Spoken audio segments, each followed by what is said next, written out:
Déjenme hacerles en esta mañana una pregunta. ¿De quién depende que nosotros avancemos en nuestra vida cristiana? ¿De Cristo o de nosotros? ¿Tenemos alguna responsabilidad en nuestro crecimiento espiritual? ¿O lo único que tenemos que hacer es descansar en Cristo y dejar nuestra vida en sus manos? Pablo responde a esta pregunta de manera indirecta o incidental en el conocidísimo texto que vamos a estar considerando en la mañana de hoy. Les pido por favor que abran sus Biblias en Gálatas capítulo 2. Gálatas capítulo 2, y vamos a leer una vez más el versículo 20. Dice Pablo: con Cristo he sido crucificado, y ya no soy yo el que vive, sino que Cristo vive en mí. Y la vida que ahora vivo en la carne, la vivo por fe en el Hijo de Dios, el cual me amó y se entregó a sí mismo por mí. Estas palabras, que repito son sumamente conocidas, se encuentran en el contexto de una severa amonestación que Pablo tuvo que hacerle al apóstol Pedro por la manera como él se estaba conduciendo con algunos hermanos en la iglesia de Antioquía que no eran judíos de nacimiento, que no eran judíos de raza, o como la Biblia les llama, eran gentiles. Noten una vez más lo que dicen los versículos 11 y 12. Pero cuando Pedro vino a Antioquía, me opuse a él cara a cara, porque era de condenar, porque antes de venir algunos de parte de Jacobo, él comía con los gentiles, pero cuando vinieron empezó a retraerse y apartarse porque temía a los de la circuncisión, debido a que en el Antiguo Testamento habían muchas regulaciones con respecto al tema de la comida. Algunos en la iglesia, que eran judíos de origen, no sabían cómo manejarse con estos cristianos que provenían de un contexto no judío y que no tenían las mismas limitaciones en cuanto a la comida que ellos tenían. Ahora, Pedro no debía tener ninguna duda con respecto a esto, porque durante el ministerio del Señor Jesús, él mismo había dicho, Marcos capítulo 7, versículo 18, que todos los alimentos eran limpios. Y en una visión que el Señor le dio a Pedro en Hechos capítulo 10, y que de paso tenía que ver con la comida, recuerdan, Pedro mata y come, Dios le hizo saber a Pedro que él no debía hacer acepción de personas. Así que durante un tiempo Pedro estuvo compartiendo tranquilamente con sus hermanos gentiles, comiendo con ellos, pero tan pronto como llegó una comitiva, una delegación de judíos cristianos de la ciudad de Jerusalén, entonces Pedro comenzó a retraerse y apartarse de los gentiles. No porque él hubiera cambiado de convicción, sino porque tenía temor de lo que estos judíos cristianos pudieran pensar acerca de él, como dice al final del versículo 12. Fue por eso que Pablo tuvo que confrontarlo públicamente. Dice que lo hizo delante de todos, no solo porque la falta de Pedro había sido pública, sino también por las implicaciones de esa conducta que tenía Pedro con respecto al evangelio de Jesucristo. Noten el versículo 13. Y el resto de los judíos se le unió en su hipocresía, de manera que aún Bernabé, increíblemente Bernabé, el hijo de consolación, fue arrastrado por la hipocresía de ellos. Pero cuando vi que no andaban con rectitud en cuanto a la verdad del evangelio, dije a Pedro delante de todos, y ahí comienza el discurso o la conversación de Pablo con Pedro, que contiene la conocidísima declaración de Hechos capítulo 2, versículo 20. Ahora, si ustedes notaron, Pablo hubiera podido acusar a Pedro de muchas cosas: de haber tenido temor de los hombres. Pablo pudo haber acusado a Pedro de ser un racista, de haberse comportado de una forma grosera con sus hermanos gentiles o aún de hipocresía, como vemos en el versículo 13. Pero la acusación de Pablo era otra, porque Pablo sabía que el problema que estaba en la raíz de la conducta de Pedro era mucho más problemático. Pedro no se estaba comportando rectamente en cuanto a la verdad del evangelio. En otras palabras, el comportamiento de Pedro no era consecuente, no era coherente con el evangelio que él creía y predicaba. Si nuestra aceptación delante de Dios no depende de nuestra raza, no depende de nuestro esfuerzo en obedecer la ley, sino en la justicia y la obra de Cristo, no deberíamos apartarnos de otros creyentes por su origen racial, porque no importa de dónde seamos, todos tenemos el mismo estatus espiritual delante de Dios.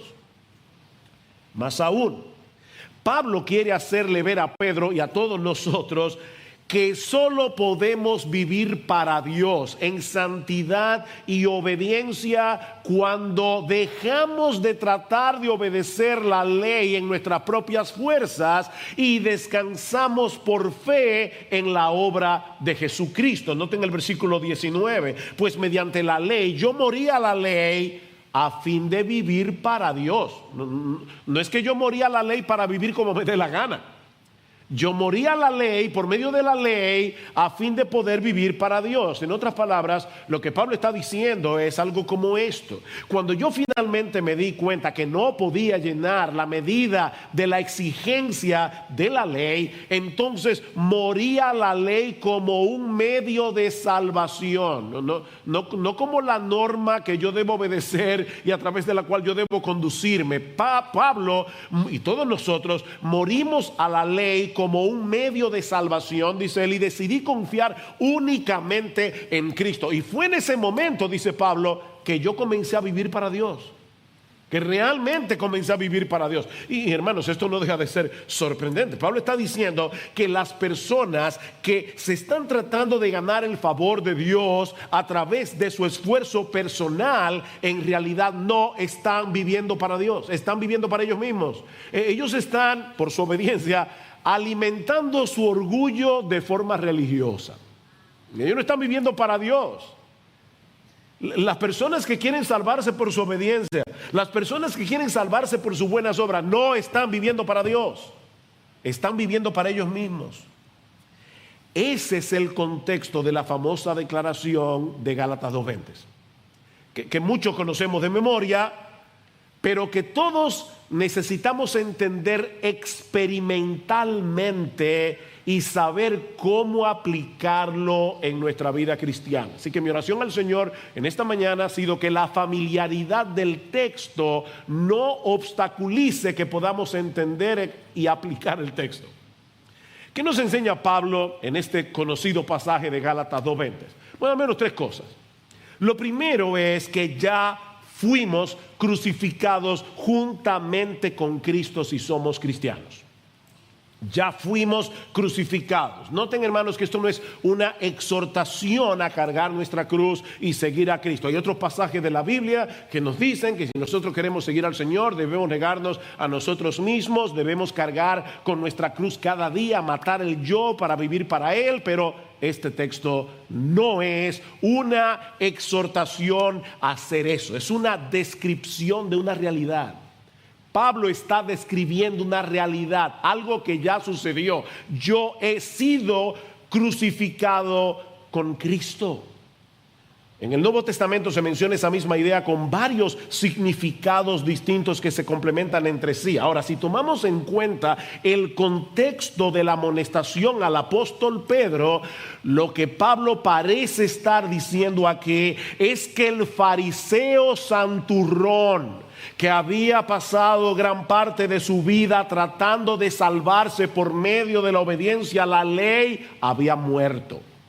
Ese fariseo santurrón había sido crucificado juntamente con Cristo. La lógica del texto es la siguiente: si Cristo tuvo que morir para salvarme, es evidente que yo no podía salvarme a mí mismo de ninguna manera, por más que me esforzara. Él tuvo que pagar por mis pecados, porque yo tengo una deuda infinita con la justicia divina que nunca hubiera podido pagar por más que me esforzara. De manera que la muerte de Cristo en la cruz implica necesariamente la muerte de ese fantástico individuo que yo creía que era antes de ser cristiano. Ese individuo murió. Ese orgulloso, soberbio, arrogante, que pensaba ser una maravilla de persona, murió crucificado con Cristo. Alguien decía: la crucifixión de Jesús, escucha esto porque te va a chocar y yo espero que te choque. La crucifixión de Jesús es la más clara declaración de mi naturaleza infernal. ¿Tú oíste eso? El testimonio de Pablo en el capítulo 3 de Filipenses nos ayuda a entender mejor lo que Pablo está diciendo aquí. Cuando Pablo era un fariseo, él se veía a sí mismo como una persona irreprensible. En cuanto a la ley, irreprensible. Él creía, tener sus papeles en regla con la justicia celestial por medio de su obediencia a la ley, hasta que se dio cuenta que esa ley era en realidad un instrumento de condenación, no de salvación. Fue de esa manera que Dios lo llevó a confiar en la justicia de otro, la justicia de nuestro Señor Jesucristo, que nos es imputada, puesta en nuestra cuenta por medio de la fe. Y a partir de ese momento, dice Pablo, las cosas que eran para él una ganancia, comenzó a considerarla como una pérdida. Es una pérdida delante de Dios. Y ciertamente aún estimo todas las cosas como pérdida por la excelencia del conocimiento de Cristo Jesús, mi Señor, por amor del cual lo he perdido todo y lo tengo por basura para ganar a Cristo y ser hallado en él, no teniendo mi propia justicia que es por la ley, sino la que es por la fe de Cristo, la justicia que es de Dios por la fe. Tú y yo tenemos por la fe la justicia que es de Dios.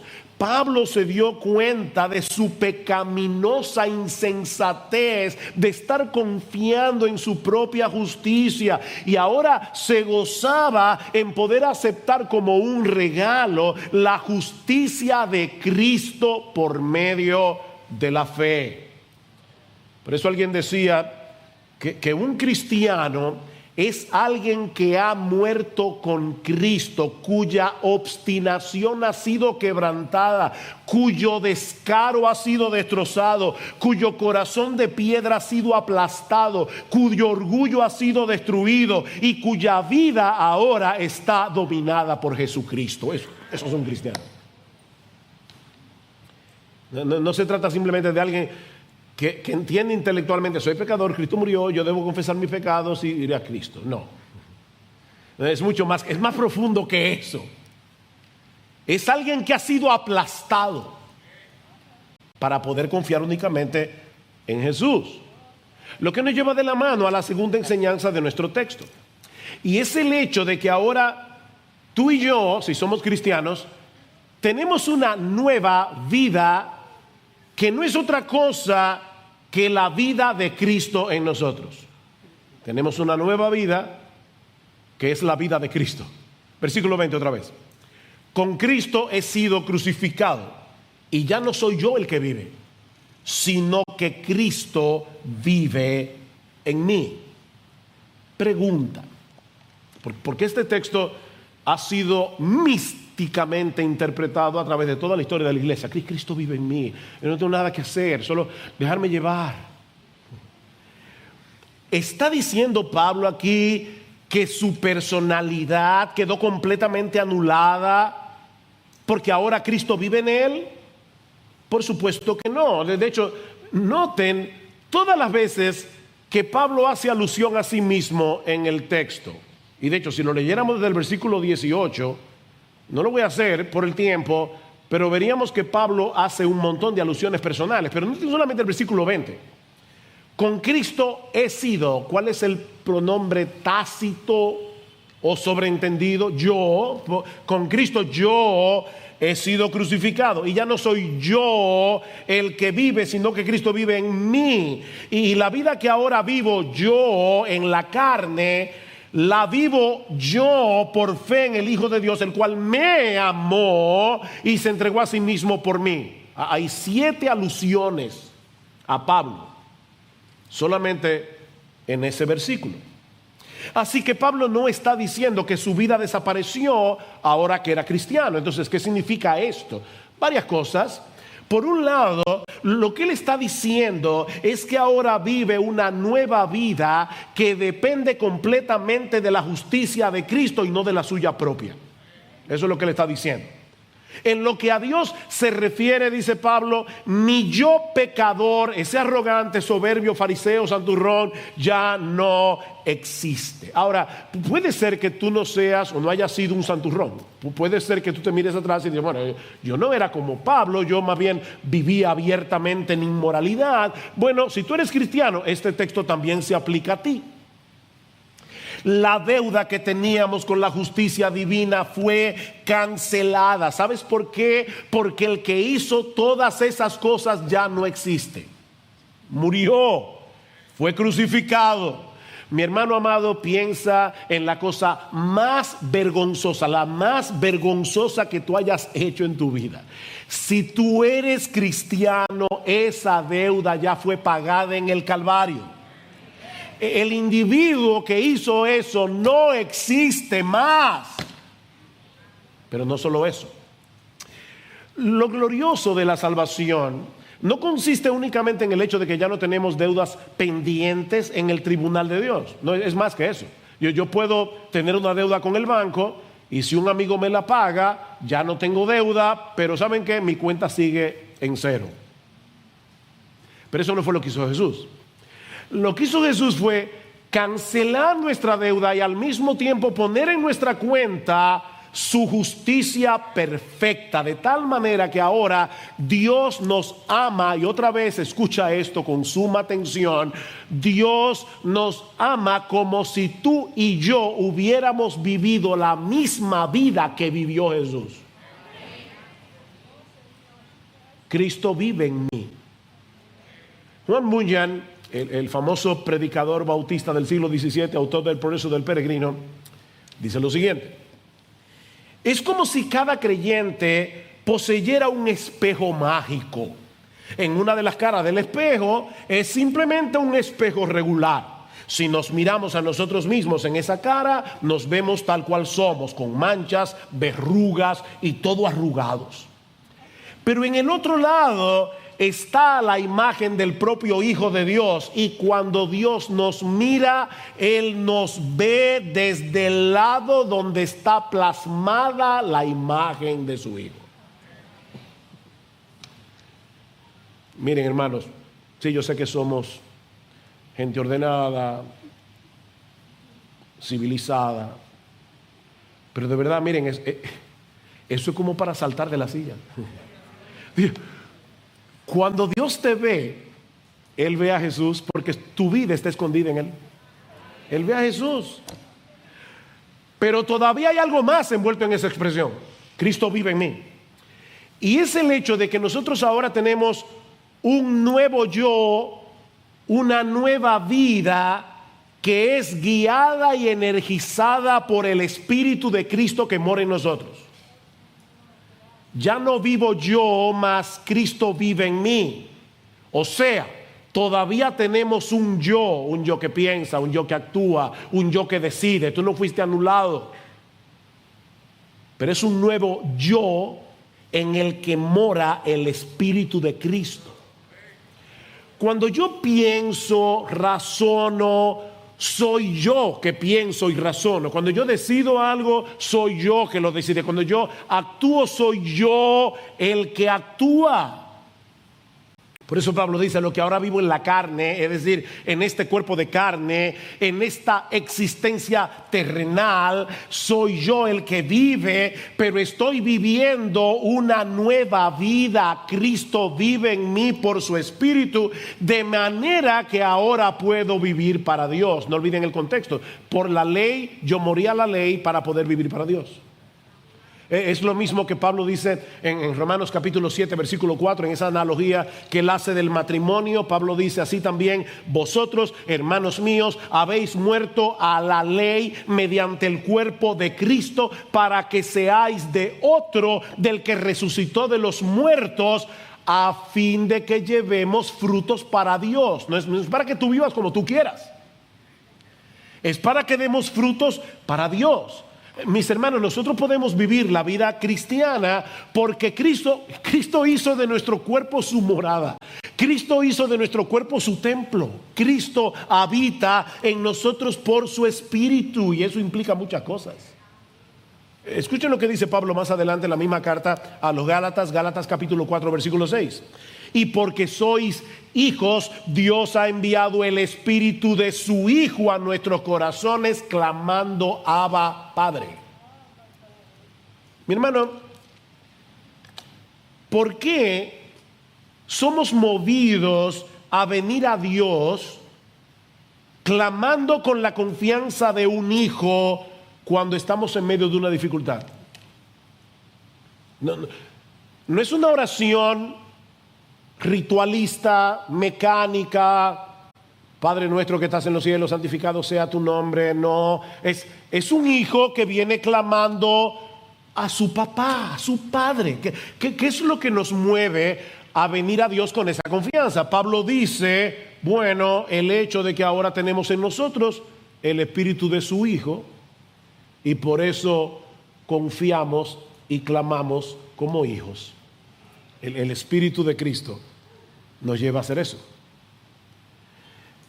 ¿Cómo podemos explicar el deseo que sentimos de hacer la voluntad de Dios a pesar de las muchas tentaciones que nosotros tenemos que enfrentar cada día? ¿Cómo se explica eso?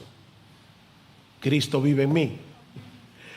¿Cómo es posible que hayamos podido perseverar, que hayamos podido, resistir a lo largo de nuestra vida cristiana, a pesar de nuestras propias debilidades, del pecado que mora en nosotros, de todas las dificultades que hemos experimentado y seguiremos experimentando en este mundo caído? ¿Cómo podemos explicar eso? Cristo vive en mí. ¿Por qué todavía sientes vergüenza cuando pecas y eres guiado al arrepentimiento en vez de quedarte atrapado por tu pecado o en tu pecado? Porque Cristo vive en ti por su Espíritu. Eso no fue lo que Él le prometió a sus discípulos. Y yo rogaré al Padre y les daré otro consolador para que esté con ustedes para siempre, el Espíritu de verdad, al cual el mundo no puede recibir porque no le ve ni le conoce, pero vosotros le conocéis porque mora con vosotros y estará en vosotros. No os dejaré huérfanos, yo vendré a vosotros. Qué precioso. Recuerdan Juan 14: no se turbe vuestro corazón, creéis en Dios, creed también en mí. En la casa de mi Padre muchas moradas hay, etcétera. Cristo está diciendo: en lo que ustedes llegan al cielo, yo voy a traer el cielo a vuestro corazón. Mi Padre y yo vendremos y haremos morada en ustedes. Ustedes son nuestro templo por el Espíritu. No somos huérfanos de Dios. Cristo ascendió a los cielos, pero Él mora en nosotros por su Espíritu, animándonos desde adentro para seguir corriendo la carrera. No tenemos la capacidad de entender del todo cómo es que el Espíritu de Cristo mora en nosotros. Eso es algo que sobrepasa por mucho nuestra capacidad de comprensión. Pero ¿saben por qué Dios reveló esa verdad en su palabra? Porque Él quería que tú y yo la conociéramos. Él quería alentarnos, animarnos, consolarnos por medio de esa verdad. No lo vamos a poder entender del todo, pero es una realidad. Cristo mora en mí, Cristo vive en mí, Cristo vive en ti. Pero todavía hay una enseñanza más en este texto que muestra cómo podemos vivir a la luz de esta realidad de lo que ahora somos en Cristo. ¿Cómo podemos hacer eso? La respuesta de Pablo es por medio de la fe. Por medio de la fe. De hecho, si quieres, como algunos toman nota, este sería el encabezado. Esta nueva vida en Cristo que comenzó por la fe, actúa y avanza por medio de la fe. Esta nueva vida en Cristo que comenzó por la fe, actúa y avanza por medio de la fe. Con Cristo he sido crucificado y ya no soy yo el que vive, sino que Cristo vive en mí. Y la vida que ahora vivo en la carne, en esta existencia terrenal, la vivo por fe en el Hijo de Dios, el cual me amó y se entregó a sí mismo por mí. Una de las cosas que aprendimos en la escuela es que hay operaciones matemáticas en las que el orden de los factores que siguen, niños, niños. El orden de los factores no altera el producto. 2 por 3 da lo mismo que 3 por 2. ¿Verdad? 6. ¿Cuántos son 2 por 3, niños? 6. ¿Y 3 por 2? 6. Así que el orden de los factores en esas ecuaciones matemáticas no alteran el producto. Pero en el caso del Evangelio, mis hermanos, el orden de los factores altera por completo el producto. Por completo. Porque en el verdadero Evangelio, la fe viene primero y las obras después. No puede ser al revés. Las obras surgen de la fe. Pablo dice en Gálatas capítulo 5 versículo 6 que la fe obra por el amor. ¿Ve? La fe produce obras. Escribiendo a los tesalonicenses, Pablo les dice que siempre daba gracias a Dios por ellos al recordar, entre otras cosas, vuestra obra de fe. Es decir, la obra que surge de la fe. Una fe que no produce obras es una fe muerta, dice Santiago. Pero las obras que no surgen de la fe tampoco sirven de nada. Una fe que no obra es una fe muerta. Pero una obra que no surge de la fe no sirve de nada, porque surgió de tu orgullo, de tu deseo de ganarte el favor de Dios con tu propio esfuerzo. Entonces, esa obra, cuando Dios la ve, le hiede. Y no lo digo yo, lo dice Isaías. Dice que es como un trapo de inmundicia, así. O sea, a Dios le hieden tus buenas obras que no surgen de la fe. Es como un hedor, es basura, es estiércol delante de Dios.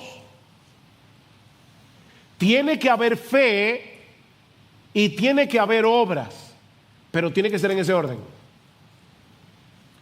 Hay una historia en la Biblia, en Primera de Reyes 3, que la mayoría seguro que ustedes conocen y que ilustra cómo funciona esta relación entre la fe y las obras. Y por justicia debo decir que no es que yo me inventé esto, lo leí en un lado, o sea que ni siquiera es original, pero ese no es el punto aquí. La fe y las obras. 2 prostitutas vienen delante del rey Salomón para traerle un caso sumamente difícil.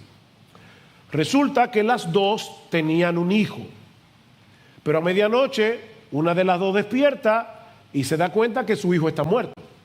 Así que sigilosamente pone el niño muerto al lado de la otra mamá y toma el niño vivo y se lo lleva a su cama. Obviamente cuando la mamá despierta y ve al niño muerto, se da cuenta que ese no es su hijo. Así que el caso llega a la corte de Salomón. Una dice el niño vivo es mío, la otra dice el niño vivo es mío. Es la palabra de una contra la otra. Y Salomón dice, bueno, vamos a resolver esto, traigan una espada. y le dice al siervo: corta al niño en dos y dale un pedazo a cada una. La que no es la madre del niño le parece una buena idea. Óyeme, es una idea salomónica. Pero la verdadera madre reacciona, dice el texto, profundamente conmovida por su hijo. Y le dice a Salomón: oh, mi señor, no, dale a ella el niño vivo y de ninguna manera lo mates. Y entonces Salomón, que era lo que quería provocar, dice: no maten al niño, déselo a ella, ella es la madre. Pregunta: ¿fue su reacción lo que la convirtió en la madre del niño? ¿O ella reaccionó así porque era la madre? Obviamente no fue su reacción lo que la hizo mamá. Ella reaccionó así porque era la mamá. Bueno, mis hermanos, lo mismo ocurre en el creyente. No somos hijos de Dios por obedecer o por hacer buenas obras, sino por creer en Jesús. Pero esa relación filial que ahora tenemos con Dios únicamente por gracia, únicamente por Cristo, únicamente por medio de la fe, ahora nos mueve a vivir en obediencia y haciendo buenas obras. ¿Ven? Las buenas obras y la obediencia no producen el hecho de que seamos hijos de Dios. No. Pero porque somos hijos de Dios, por medio de la fe, ahora andamos en obediencia, haciendo buenas obras. La fe produce un estilo de vida que confirma esa relación que tenemos con Dios. Creer que Cristo me amó, me llama la atención lo personal que es este texto. Cristo me amó y se entregó por mí. No es que Cristo murió por todo el mundo indiscriminadamente para ser salvable a todo el mundo y entonces tú un día tomaste una decisión por Cristo y se te aplicó esa. No, olvídate de eso. Cristo murió por ti. Cristo te amó a ti. Y cuando una persona entiende eso, cuando un creyente, Dios le abre los ojos para poder entender esta gloriosa doctrina, eso tiene un impacto que se refleja en todo lo que hacemos, comenzando por el hecho de que no tratamos de obedecer a Dios para ganarnos nuestro favor, sino porque sabemos que hemos sido favorecidos por Él únicamente por causa de Jesús. Descansar por la fe en esa realidad nos mueve gozosa y agradecidamente a vivir para Él y no para nosotros mismos. El amor de Cristo nos constriñe, el amor de Cristo nos empuja, pensando esto, que si uno murió por todos los creyentes, obviamente, y lo sabemos porque sigue diciendo, entonces todos murieron. Evidentemente no todos los impíos que están por ahí murieron con Cristo, solo los creyentes. Así que ese todos está limitado a todos los que creen. Por todos murió para que los que viven ya no sigan viviendo para sí mismos, sino para aquel que murió y resucitó por nosotros. El amor de Cristo manifestado en la cruz es el combustible que pone en movimiento la devoción del cristiano. Es el amor de Cristo. Ese amor nos energiza para vivir en una gozosa obediencia. Déjenme tratar de mostrar cómo se ve eso en la práctica. Es por esa fe que nosotros tenemos la certeza de que el pecado ya no puede gobernarnos a su antojo. ¿Tú sabes lo lo importante que es que tú entiendas que ya tú no eres esclavo del pecado cuando estás luchando con el pecado. Porque a veces se siente como si todavía no tuviéramos la capacidad de obedecer. Pero yo creo, no en mis sentimientos, no en cómo yo me siento en medio de la lucha. Yo creo en lo que Dios dice en su palabra. Y Él dice en su palabra que ya no somos más esclavos del pecado. Es por fe que tú crees eso. El pecado sigue siendo mi enemigo, pero ya no es mi rey. ¿Ustedes creen que cuando Abraham Lincoln firmó el acta de emancipación en enero de 1860 y no me acuerdo cuándo, 3? ¿Ustedes creen que cuando Abraham Lincoln firmó el acta de emancipación de todos los esclavos, todos esos esclavos inmediatamente ya se pensaban como personas libres? No, ellos todavía el amo le decía fulano y temblaban hasta que ellos comenzaron a entender: soy libre, soy libre. Yo creo que ese documento del presidente es real. Soy libre, no soy esclavo de nadie. Mis amados hermanos, ya no somos esclavos del diablo, ya no somos esclavos del mundo, ya no somos esclavos del pecado. Cree eso, créelo. Es por fe. Es por fe que nosotros ahora sabemos que como Cristo nos perdonó una deuda enorme, infinita, ahora nosotros podemos perdonar a otros. Es por fe. Al albergar amargura, resentimiento, enojo, es no andar con rectitud en cuanto a la verdad del Evangelio. Tú estás haciendo lo mismo que hizo Pedro. ¿Por qué te ofendes? ¿Por qué te ofendes tan fácilmente? Porque tú todavía no estás entendiendo del todo lo malo que tú eres en ti mismo o lo que tú eras. El Evangelio dice de ti que tú mereces el infierno y que la única razón por la que tú puedes estar en pie delante de Dios es por la justicia de Jesús. Entonces, ¿por qué te ofendes tanto cuando te hacen algo a ti, si más bien debería ofenderte que le hagan algo a Jesús? Porque tú no estás andando rectamente en cuanto a la verdad del Evangelio. Recuerda que Cristo tuvo que morir por ti en una cruz porque estabas perdido. Como dice Martin Lloyd-Jones, el que está en el piso no tiene miedo de caerse. Pero tú te has colocado en un pedestal. Eres un cristal de Belén. No estás entendiendo del todo lo que el Evangelio dice de ti. Mi hermano, mi hermana, cuando se te hace difícil perdonar, o te das cuenta que estás almacenando amargura en tu corazón, cuando te ofendes fácilmente, es porque no te estás viendo a la luz del Evangelio. Tu resentimiento, tu amargura, tu ofensa es una negación del Evangelio. Déjame hacerte una pregunta. ¿Tú te encuentras frecuentemente a ti mismo criticando a otros? O déjame ponértelo de otra manera. De verdad, por favor, hagamos un análisis personal, todos, comenzando por mí, por el predicador. Si pasamos un balance entre las palabras que salen de tu boca, que son una crítica a otras personas, y las palabras que salen de tu boca, que son una alabanza a la gracia de Dios por la obra que está haciendo en tus hermanos en Cristo, ¿cuál pesa más?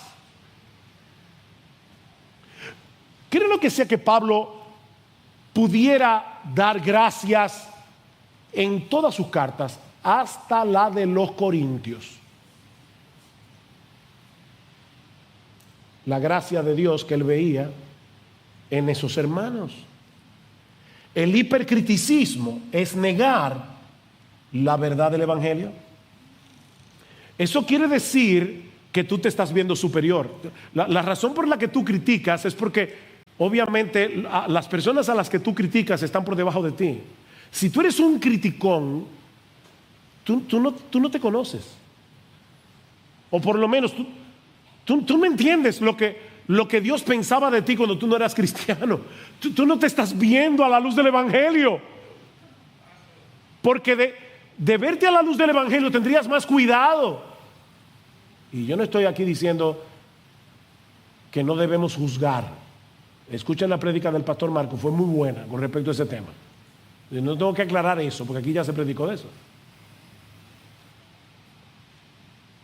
El Evangelio nos dice que todos somos igualmente merecedores del infierno, todos. Así que aquí hay un merecedor del infierno criticando a otro merecedor del infierno. Sí, pero yo seguro que yo hubiera estado 10 pisos más para arriba. El fuego mío hubiera sido, si yo me hubiera perdido, seguramente que el horno mío hubiera sido menos caliente.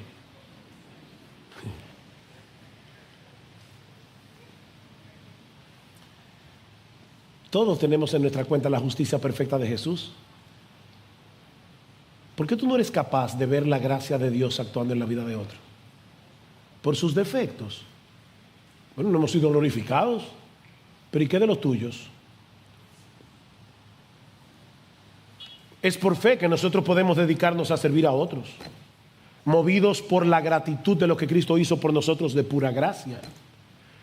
El Evangelio debe movernos a ser generosos con todo lo que somos y tenemos. Bueno, no se trata solamente de ser generoso con nuestro dinero, es ser generoso con nuestro tiempo, es ser generoso con nuestros dones, con nuestros talentos, es ser generosos con todo lo que somos y tenemos. ¿Qué dice Pablo? Porque ya conocéis la gracia de nuestro Señor Jesucristo, que por amor a vosotros se hizo pobre, siendo rico, para que vosotros con su pobreza fueseis enriquecidos.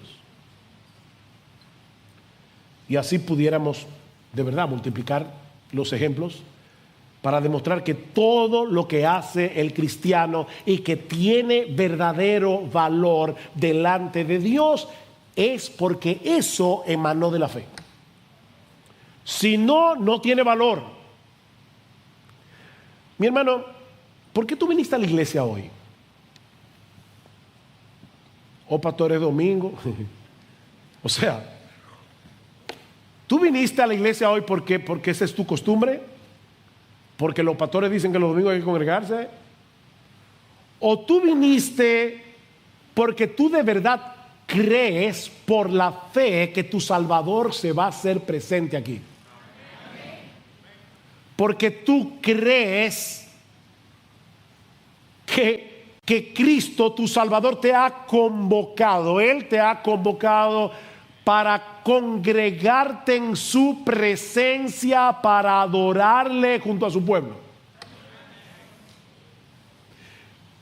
¿Qué es lo que te mueve a escuchar con atención al predicador domingo tras domingo? ¿Es porque tú crees que Dios obrará en tu vida por medio de la predicación de su palabra, que es viva y eficaz? O sea, tú vienes con esa expectativa, wow, cuando Dios desata su palabra, su poder entra en acción y Él transforma corazones y yo voy a exponerme a ese poder. Tú vienes con esa expectativa. Es por fe que andamos, no por vista. ¿Recuerdan 2 Corintios 5:8? 5:7. Es por fe que confiamos en las promesas de Dios. Es por fe que aguardamos su venida. Es por fe que nosotros creemos que las aflicciones del tiempo presente no son comparables con la gloria venidera que en nosotros ha de manifestarse. Lo es por fe. Volviendo entonces a la pregunta del principio, ¿de quién depende que avancemos en nuestra vida cristiana? Recuerda, fue con esa pregunta que empezamos. Con esa pregunta terminamos. ¿De quién depende que avancemos en nuestra vida cristiana? ¿De Cristo o de nosotros?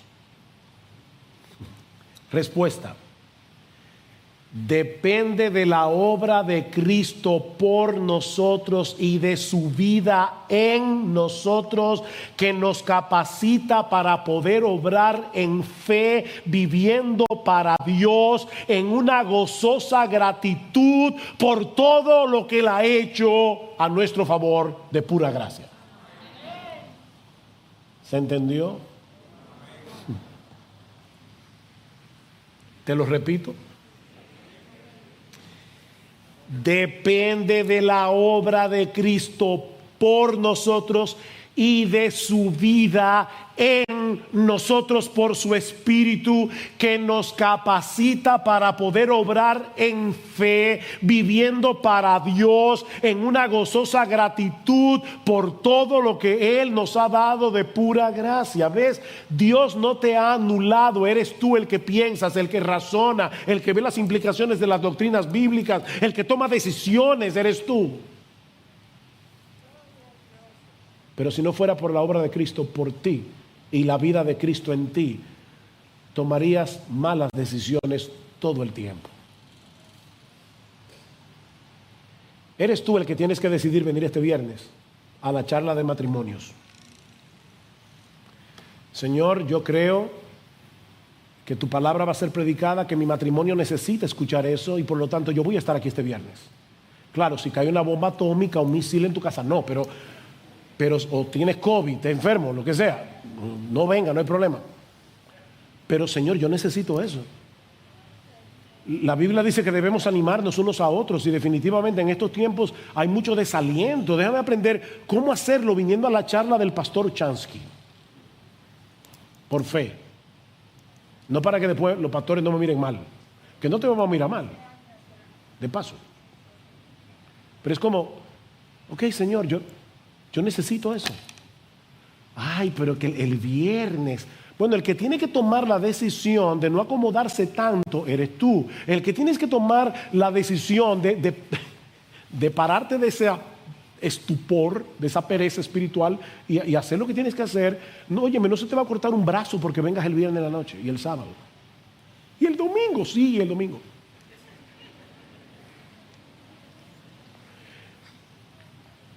Nuestro nuevo yo está vivo en Cristo. Ese nuevo yo, y me encantó como lo dijo alguien, ya no es un yo que anhela la autosuficiencia o la autoconfianza o la autodirección o la autoexaltación.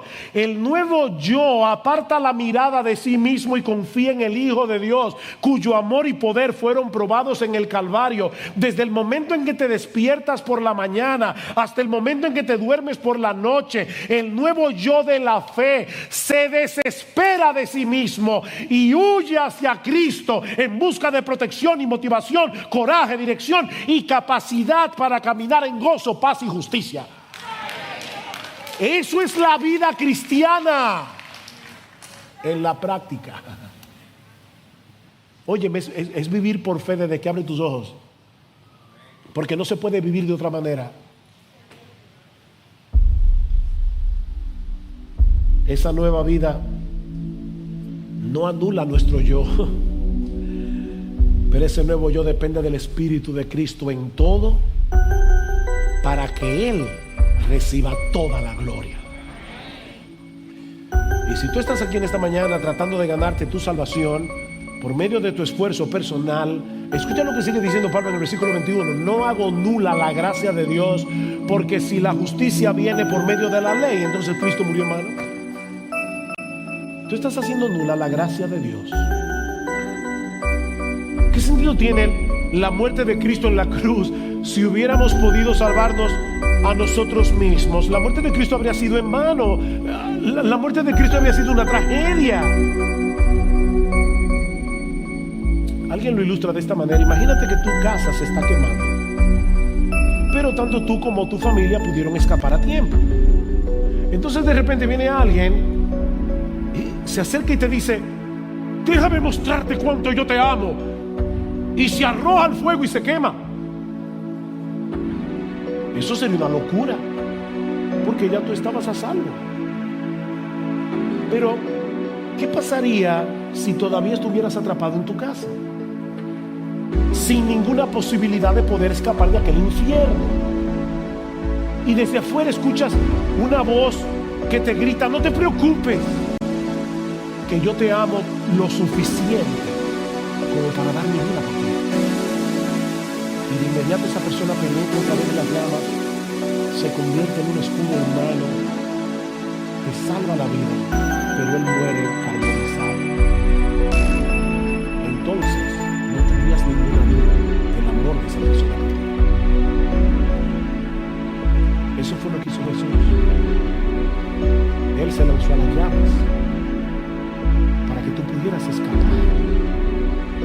Si fuera posible para el hombre salvarse a sí mismo, entonces la muerte de Cristo en la cruz no tendría ningún significado. Pero si Él murió para salvarnos porque no había otro medio de salvación, entonces esa muerte lo significa todo. Y no tendríamos un gozo mayor que gastar nuestra vida por aquel que se entregó y murió por mí, aquel que me amó y murió por mí. Mi amigo, la gracia de ese Cristo está disponible para ti hoy. Si vienes humillado, despojándote de tu arrogancia, reconociendo tu impotencia y confiando únicamente en Él, ven a Cristo ahora en arrepentimiento y fe y se